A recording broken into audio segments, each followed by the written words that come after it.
నమస్తే welcome to news cafe నేను భాగ్యశ్రీకి వివిధ వార్తాపత్రికల్లో వచ్చిన ముఖ్య అంశాలపై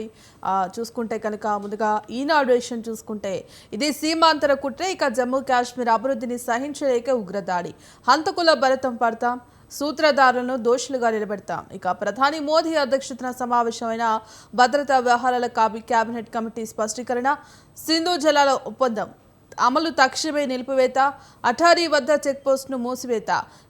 పాక్ జాతీయులు భారత్ను వీడి వెళ్లాలని ఆదేశం పహల్గాంలో ప్రాణాలు కోల్పోయిన 26 మంది పేర్లతో జాబితా విడుదల ఇక మృతుల్లో 2 ఆంధ్రప్రదేశ్ వాసులు జమ్మూ కాశ్మీర్ నుంచి వెళ్లిపోతున్న పర్యాటకులు ముష్కరులు కఠినంగా శిక్షిస్తామన్న అమిత్ షా 2 రోజులు వడగాల్పులు సాధారణ కన్నా 2 నుంచి 3 డిగ్రీల అధిక ఉష్ణోగ్రతలు ఉండే అవకాశం హైదరాబాద్కు చేరుకున్న సీఎం రేవంత్ 7 రోజుల జపాన్ పర్యటన ముగించుకొని బుధవారం రాత్రి ముఖ్యమంత్రి రేవంత్ రెడ్డి హైదరాబాద్కు చేరుకున్నారు ఇక శంషాబాద్ విమానాశ్రయంలో సీఎం రేవంత్ రెడ్డి నేతృత్వంలో బృందానికి పలువురు ఎంపీలు ఎమ్మెల్యేలు ప్రభుత్వ సలహాదారులు కార్పొరేషన్ చైర్మన్లు కాంగ్రెస్ నాయకులు కార్యకర్తలు స్వాగతం పలికారు ఇక ఆంధ్రజ్యోతి ఎడిషన్ చూసుకుంటే కనుక ముఖ్యంగా వాళ్ళు పాకిస్తానీలే పహల్గం దాడి ఉగ్రదారుల్లో 5 ఆ దేశస్తులే వారి భాష ఆధారంగా గుర్తింపు దాడిలో పాల్గొన్నది మొత్తం 7 అందులో 2 స్థానికులు ఇక దర్యాప్తు బృందాల వెల్లడి ఉగ్రవాదులను ఊహ చిత్రాలను విడుదల చేసిన పోలీసులు నిఘా వర్గాలు హెచ్చరించిన భద్రతా దళాల వైఫల్యం వల్లే ఉగ్రదాడి సైనికుల దుస్తుల్లో వచ్చి 70 రౌండ్ల కాల్పులు ప్రాథమిక దర్యాప్తులో వెల్లడి కాశ్మీర్లో 56 మంది విదేశీ ఉగ్రవాదులు అత్యధికులు లష్కరే ముష్కరులే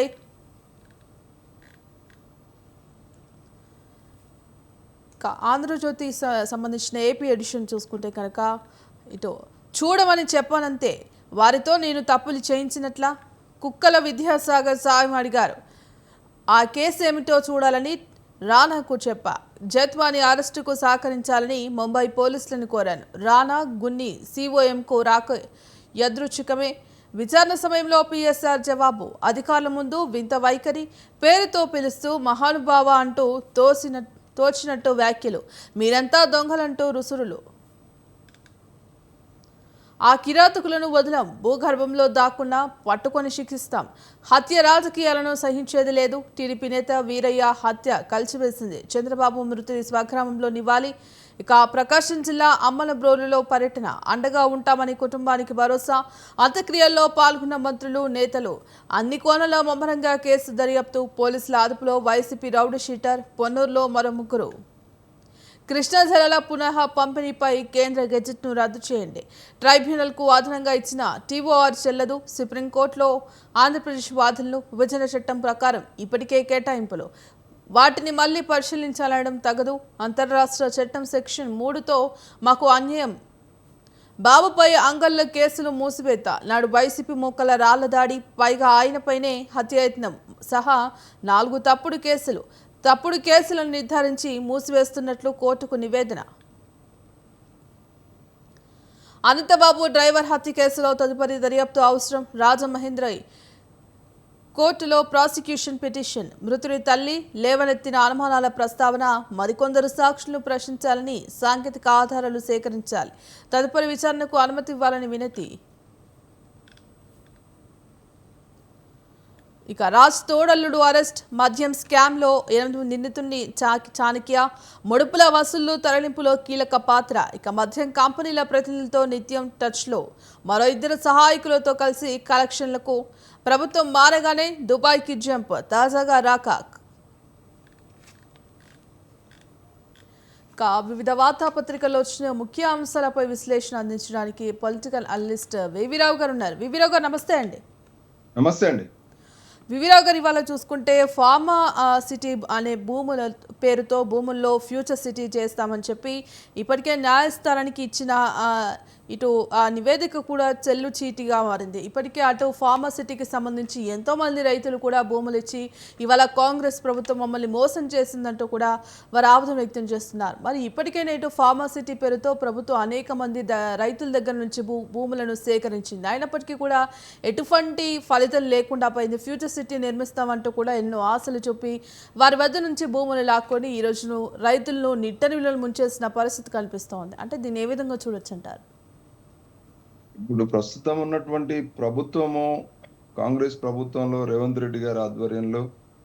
ఏదైతే అభివృద్ధి గురించి భారీ స్థాయిలో వాళ్ళు ప్రకటనలు చేస్తా ఉన్నారో ఆ ప్రకటనల వెనకాల ఈరోజు ఒక అనిశ్చితి ఏర్పడినటువంటి పరిస్థితి మనకు స్పష్టంగా కనబడతాం. ఈరోజు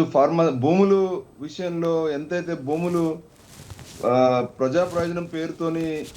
ఆ, స్- లాక్కునే ప్రయత్నం చేస్తున్నటువంటి రాష్ట్ర ప్రభుత్వం ఆ భూముల యొక్క మూల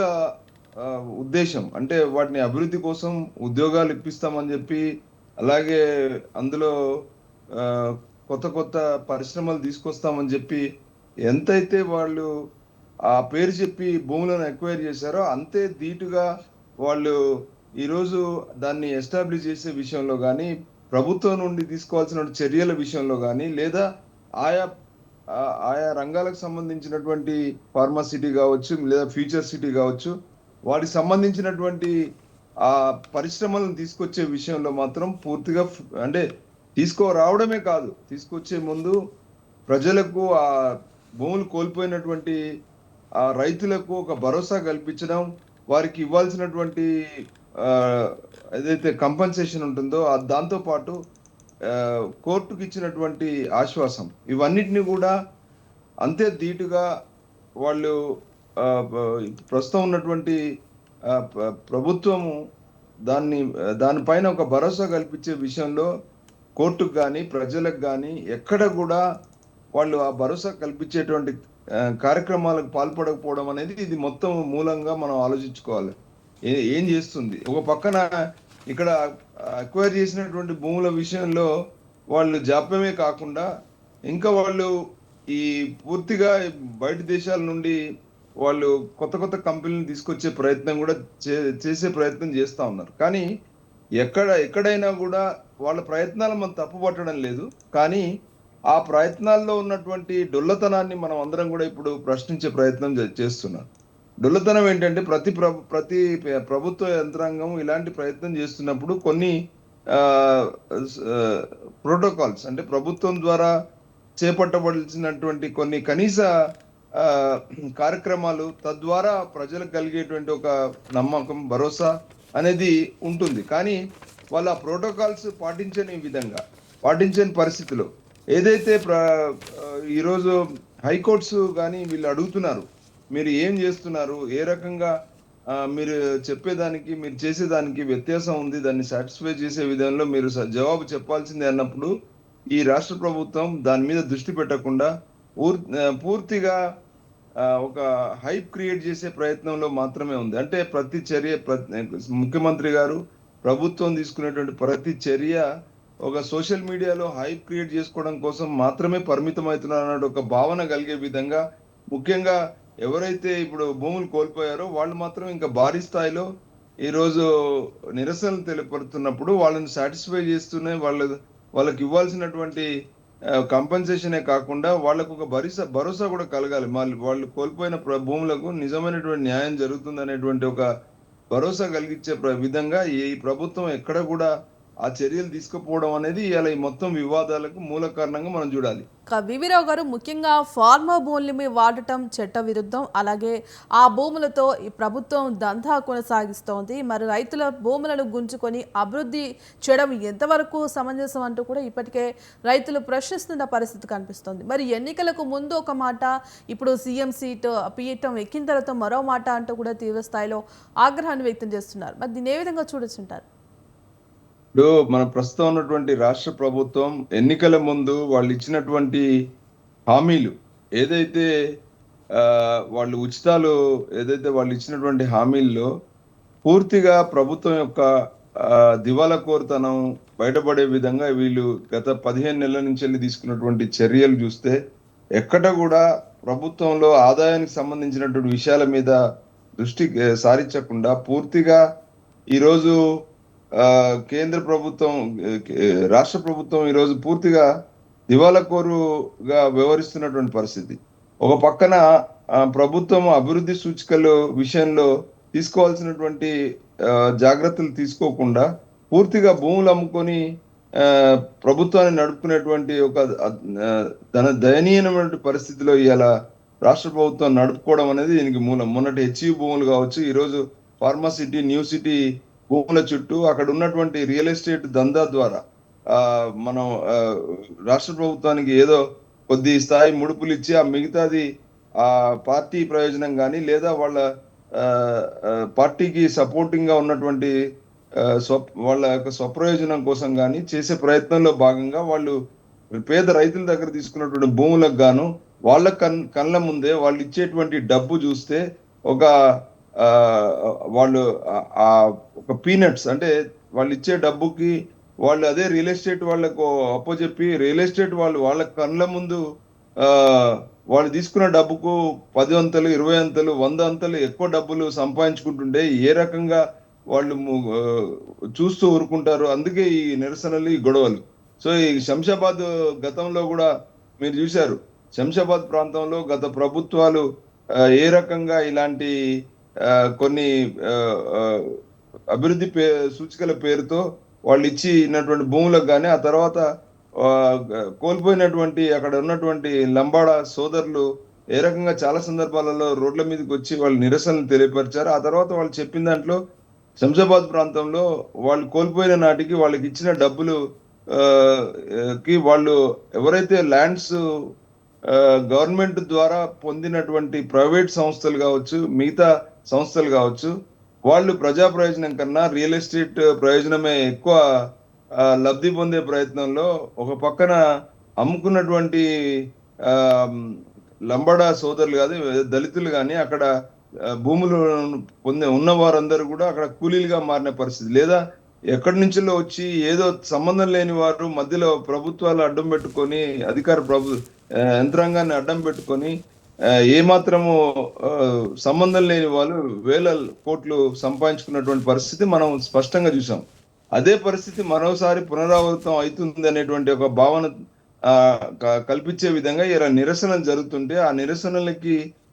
వీళ్ళు సమాధానం చెప్పాల్సినటువంటి రాష్ట్ర ప్రభుత్వం ఎక్కడ కూడా స్పందించకపోవడం ఈ మొత్తం వివాదానికి మూలంగా మనం చూస్తా ఉన్నాం. ఎస్ వివిరావు గారికి మరో అంశం చూసుకుంటే కనుక పాక్కు ఇప్పటికే అటు నిన్న ఏదైతే కాశ్మీర్లో ఉగ్రదాడి జరిగిందో దాదాపు ఒక చాలా మంది వరకు అక్కడ మరణించిన పరిస్థితి కనిపిస్తోంది. పర్యటనకు వెళ్ళి పర్యటనకు సరదాగా ఆ ప్రకృతిని ఆస్వాదిద్దాం అన్న కోణంలో వెళ్ళిన ఎంతోమంది పర్యాటకులు అక్కడ ఉగ్రదాడికి బలైన పరిస్థితి కనిపిస్తోంది. మరి ఇదే అంశంపై నిన్న సిసిఎస్ భేటీలో కూడా అటు ప్రధానమంత్రి కావచ్చు, ఇటు కేంద్ర హోంమంత్రి అమిత్ షా కావచ్చు దౌత్య సిబ్బంది బహిష్కరణ, అలాగే ఆ పహల్గాం దాడికి తీవ్రంగా ఖండిస్తున్నాం, శిక్షణలు ఎవరైనా వదిలిపెట్టామని చెప్పేసి ఇప్పటికే ఆ నిర్ణయం తీసుకున్న పరిస్థితి కనిపిస్తుంది. మరోపక్క ఉగ్రదాడిలో ఇటు హిందువులా కాదా లేకపోతే వీరు ముస్లింలా అని తెలుసుకొని మరి అంటే ఇది ఏ విధంగా చూడొచ్చు అంటే ఒక మొత్తం విద్వేషాన్ని ఇంత ఘోరంగా అసలు అవమానించిన పరిస్థితి హిందువులను ఈరోజు ఇంత స్థాయిలో తీవ్రంగా అవమానించి అంటే హిందువులా కాదని తెలుసుకొని మరి ఈరోజు దాడి చేసిన పరిస్థితి కనిపిస్తుంది. అంటే దీంట్లో ఇటు రాష్ట్రంలో కావచ్చు, ఇటు దేశంలో కావచ్చు హిందూ తత్వాన్ని పూర్తిగా అణిచివేసే కోణంలోనే ఈ దాడి జరుగుతుంది అనుకోవచ్చా? ముందుగా ఈ దాడి విషయంలో ప్రతి ఒక్కరు కూడా దీన్ని ఖండించాలి. ఇది ఏ మతానికి, ఏ కులానికి, ఏ ప్రాంతానికి సంబంధం లేకుండా ఈరోజు ఏదైతే అక్కడ దాడి జరిగినటువంటి వ్యక్తుల యొక్క మూలాలు ముఖ్యంగా ఉగ్రవాద సంస్థలు, ఈ ఉగ్రవాద సంస్థలకు మతాలతో సంబంధం లేదు, ప్రాంతాలతో సంబంధం లేదు. వాళ్ళ యొక్క స్వప్రయోజనాల కోసం మాత్రమే ఒక నరమేధం చేస్తున్నటువంటి ఈ పరిస్థితిని మనం అందరం ముందుగా ఖండిస్తూనే దీని వెనకాల ఉన్నటువంటి కోణాలు ఆలోచిస్తే మీ అందరికి తెలుసు, గత కొద్ది రోజుల క్రితము పాకిస్తాన్ చీఫ్ ఉమర్ ఏదైతే ఆయన చేసినటువంటి ఒక వ్యాఖ్యలు, ఆ వ్యాఖ్యల వెనకాల ఉన్నటువంటి మూలాలు స్పష్టంగా మత విద్వేషాలను రెచ్చగొట్టే విధంగా రాజకీయాలు చేసుకుంటున్నటువంటి పాకిస్తాన్ మూలాలు మనకి స్పష్టంగా అర్థమవుతున్నాయి. అయితే దురదృష్టం ఏంటంటే మన దేశంలో ఉన్నటువంటి ఇంటెలిజెన్స్ వ్యవస్థలు కానీ లేదా రాజకీయ వ్యవస్థ కానీ దాన్ని క్షుణ్ణంగా పరిశీలించి ముందస్తు చర్యలు తీసుకునే విషయంలో అజాగ్రత్తగా ఉండడం అనేది ఒక మూల కారణంగా కూడా మనం చూడాలి. మతం ఏదైనా, ప్రాంతం ఏదైనా కూడా ఈరోజు మనం అందరం ఆలోచించాలి. ఇదే పాకిస్తాను పక్కన ఉన్నటువంటి దేశాలతో విభేదాలు జరిగినప్పుడు వాళ్ళ సొంత మతం సంబంధించిన వాళ్ళతో కూడా వీళ్ళు గొడవ పెట్టుకున్నటువంటి పరిస్థితి మనం చూసాం. అక్కడే తాలిబాన్లతోని అదే ఒకవేళ మత విద్వేషాలే కారణమైతే తాలిబాన్లతోనే ఎందుకు పాకిస్తాన్ గొడవపడాల్సినటువంటి పరిస్థితి ఉంది అంటే వాళ్ళకు మతంతో సంబంధం లేదు. వీళ్ళకి బ్యాకింగ్ ఎవరైతే చేస్తా ఉన్నారో, ఈ సంస్థలకు ఎవరైతే నిధులు ఇస్తున్నారో వాళ్ళ యొక్క స్వప్రయోజనాల కోసం ఈ సంస్థలు పనిచేస్తా ఉన్నారు. అక్కడ ఉన్నటువంటి పాకిస్తాన్ ప్రభుత్వం కావచ్చు, అక్కడ ఉన్నటువంటి చీఫ్ మాట్లాడిన వ్యవహారం కావచ్చు, ఇవన్నీ చూస్తే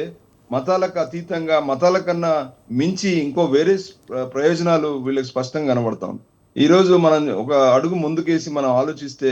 అమెరికా లాంటి పెద్ద పెద్ద దేశాలు, చైనా లాంటి దేశాలు వాళ్ళ స్వప్రయోజనాల కోసం పాకిస్తాన్ ఏ రకంగా వాడుతున్నాయో ఆ వాడే విధానంలో మన భారత ప్రభుత్వం మీద లేదా మన భారత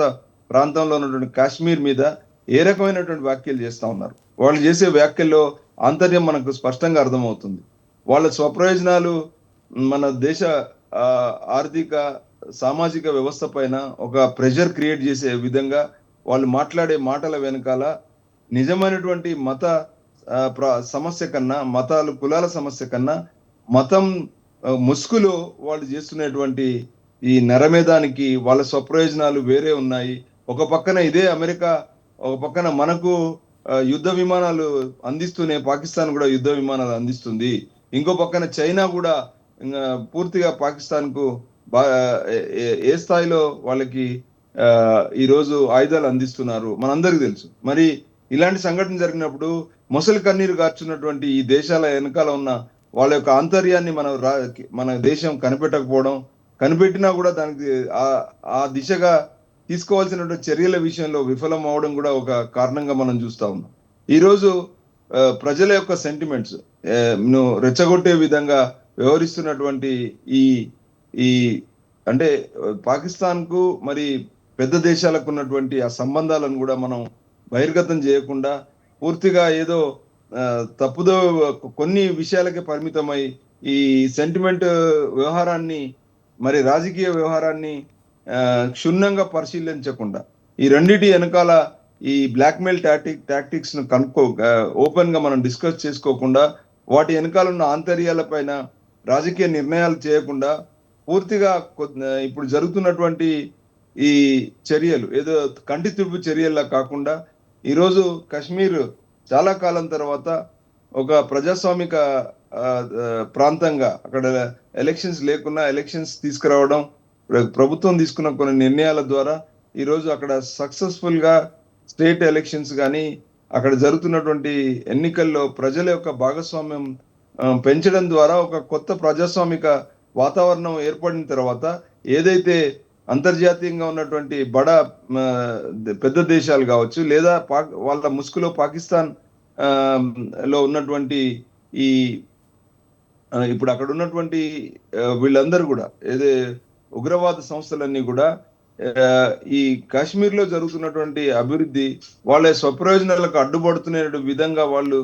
తీసుకున్నటువంటి చర్యలని పూర్తిగా మనం అర్థం చేసుకొని చాలా చర్చించి మతం వైపు కన్నా ఎక్కువ మనం మతం ముసుగులో జరుగుతున్నప్పటికీ దాని వెనకాల ఆంతర్యం మాట్లాడుకోకుండా మతాన్ని ముందు పెట్టడం ద్వారా మన దేశానికి మరి మనం తీసుకునేటువంటి లక్ష్యాలకు మనకే విఘాతం జరిగేటువంటి పరిస్థితి ఉంటదనేది మాత్రం మనందరం గ్రహించుకోవాలి భారతీయులుగా. ఎందుకంటే మతం ముసుగులో రాజకీయం చేసినా, మతం ముసుగులో ఈ రోజు జరుగుతున్నటువంటి ఈ నరమేధానికి చెక్ పెట్టాలంటే ఇక్కడ ఉన్నటువంటి ప్రజలు, ప్రభుత్వాలు పూర్తిగా దీని వెనకాల ఉన్నటువంటి ఆంతర్యాలు అర్థం చేసుకోకుండా పనిచేయడమే ఈ రోజు ఈ దుస్థితికి మరొకసారి కారణంగానే మనలాంటి వాళ్ళు భావిస్తా ఉన్నాం. ఖచ్చితంగా ఈ దుస్థితి నుండి బయటపడాలంటే మతం మీద వాళ్ళు ఏదైతే అడ్డు పెట్టుకొని హిందువులని టార్గెట్ చేస్తున్నామని చెప్పేటువంటి ఒక దాని వెనకాల ఉన్నటువంటి వాళ్ళ ఆంతర్యము పూర్తిగా అర్థమవుతుంది. ఏంటంటే నిజంగా మతం గురించి కాదు వాళ్ళు చేసేది, వాళ్ళ స్వార్థ ప్రయోజనాలు, వాళ్ళ దేశ ప్రయోజనాలు, వాళ్ళకి సంబంధించినటువంటి భారత ప్రభుత్వం ఈరోజు కాశ్మీర్లో వాళ్ళు చేపట్టినటువంటి కార్యక్రమాలని వ్యతిరేకిస్తూ వాళ్ళు తీసుకునే నిర్ణయాల వెనకాల ఎవరెవరు ఎలాంటి దుశ్చర్యలకు పాల్పడుతున్నారు. ఇది ఒక పాకిస్తాన్ దేశం ఒకటే కాదు, పాకిస్తాన్ లో ఉన్న ఉగ్రవాదులు ఒకరే కాదు, దాని వెనకాల ఉన్నటువంటి బడా దేశాల యొక్క స్వప్రయోజనాలు మాట్లాడుకోకుండా మనం దీనికి పరిమితం అవడం అంటే ఇది మరొకసారి మనల్ని మనం మోసం చేసుకున్నట్టు అవుతుందని చెప్పేసి నేను స్పష్టంగా చెప్పగలుగుతాను. అంటే వివిరావు గారు ముఖ్యంగా ముందే పాకిస్తాన్లో ఉగ్రవాదులు సంకేతాలు ఇచ్చినప్పటికీ కూడా ఇటు భద్రతా దళాల వైఫల్యాల వల్లే ఈ దాడి జరిగింది అనుకోవచ్చు. ఖచ్చితంగా భద్రతా దళాలే కాకుండా మన మన రాజకీయ వ్యవస్థ కూడా ఇలాంటి చర్యలు భద్రతా దళాల్లో ఉన్నటువంటి కొద్ది మంది సూచనలు ఇచ్చినా కూడా వాటిని నిర్ణయాత్మకంగా పట్టించుకోకపోవడం అనేది కూడా ఒక మూల కారణంగా మనం చూడొచ్చు. ఇక్కడ మనం ఈ సమస్యని ఎక్కడికక్కడ ఇంతకన్నా ముందు జరిగిన సంఘటనల నుండి మనం గుణపాఠం నేర్చుకొని ఏ రకమైనటువంటి మనం చర్యలు చేపట్టాము, ఈ ఇలాంటి ఉగ్రవాదుల యొక్క మూలాల విషయంలో మనం గతంలో తీసుకున్నటువంటి చర్యలు సరిపోతాయా, మన దేశ మన మన అధికారంలో ఉన్నటువంటి ప్రభుత్వాలు కావచ్చు, లేదా మన కేంద్ర ప్రభుత్వం కావచ్చు, అది ఎంతవరకు మనం ఏదో అక్కడ జరుగుతున్నటువంటి మూల అంశాలను వదిలేసి ఏదో చిన్న సంఘటనలకే పరిమితం అయిపోయి మనం ఏదో గొప్ప పని చేశాము అనేటువంటి ఒక భావనలో మనం ఉన్నామా అని మనం ఆత్మవిమర్శ చేసుకోవాల్సినటువంటి పరిస్థితి ఇప్పుడు ఆసన్నమైంది. అది జరగకుండా మళ్ళీ రాజకీయాలకే పరిమితమై మళ్ళీ ఏదో రాజకీయ మూలాలను వదిలేసి నిజమైనటువంటి ఇలాంటి చర్యలకు కారణాలను అన్వేషిస్తూనే దాని మీద బహిర్గతమైన చర్చ జరగాలి. చర్చతో పాటు ఆయా దేశాలు ఎవరెవరైతే దీంట్లో పాల్గొంటున్నారో వాళ్ళ యొక్క ఇంటెలిజెన్స్ యొక్క వైఫల్యాలు కశ్మీరులో దాడికే పరిమితం కాకూడదు. ఆ ఇంటెలిజెన్స్ యొక్క వైఫల్యాల యొక్క మూలాలు బహుళ జాతి సంస్థల యొక్క వాళ్ళ యొక్క స్వార్థ ప్రయోజనాలకు కూడా మనం ఆలోచించాల్సినటువంటి పరిస్థితి. వాళ్ళు ఏ రకంగా దీన్ని అడ్డుపెట్టుకొని వాళ్ళ స్వప్రయోజనాల కోసం, వాళ్ళ ఆయుధాలు అమ్ముకోవడం కోసమో, లేకపోతే వాళ్ళ బిజినెస్ నడుపుకోవడం కోసమో, లేదా వాళ్ళ యొక్క దేశాల గుత్తాధిపత్యం నిలుపుకోవడం కోసం చేస్తున్నటువంటి ప్రయత్నాల కూడా ఇప్పుడు మనం ఎండగట్టాల్సినటువంటి పరిస్థితి స్పష్టంగా అర్థమవుతుంది. దీన్ని వదిలేసి కేవలం రాజకీయాలకే పరిమితం అవడం లేదా మతానికే పరిమితం అవడం అనేది ఇది మనం క్షమించరానటువంటి ఒక సమస్యగా మారి మరొకసారి దీని చుట్టే భ్రమింపజేసుకునేటువంటి పరిస్థితి నుండి మనం బయటపడాల్సినటువంటి సమయం ఆసన్నమైందని నేను అనుకుంటున్నాను. రైట్, థ్యాంక్ యూ అండి వివిరావు గారు. వివిధ వార్తాపత్రికల్లో వచ్చిన అంశాలపై విశ్లేషణ అందించినందుకు. ఇక ఇది ఇవాల్టి న్యూస్ కేప్. కీప్ వాచింగ్ స్వతంత్ర.